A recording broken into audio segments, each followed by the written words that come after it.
John mau cerita sedikit, jangan terlalu lama simpan motor. Ini akibatnya kalau motor terlalu lama disimpan. Kita coba buka dulu.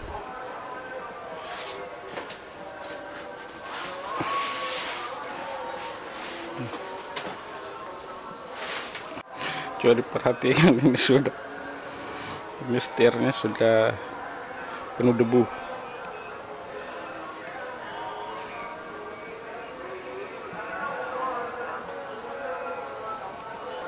Sudah lambu-lambuan nih. Padahal dulu motor andalan ini.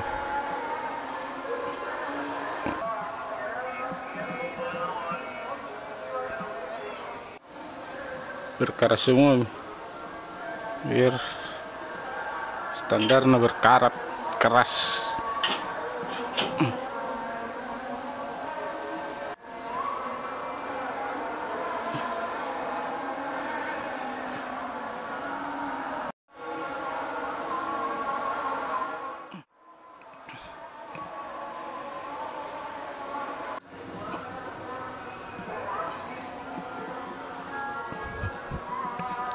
Atau bannya juga tidak bisa terputar. Bahayaan. Nih ada lambu-lambuan nama. Lambu-lambuan ini. Cakram berkarat Tommy.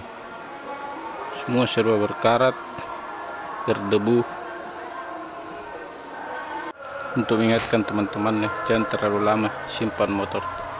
Ini dulu motor jalan normal, cuman bermasalah sama aki karena sering susah menyala kakinya, jadi jarang saya pakai. Sudah terlalu lama disimpan, begini hasilnya. Sekarang posisinya sudah tidak mau jalan. Ini menganggur gara-gara ini ada yang baru, jadi yang lama dilupakan.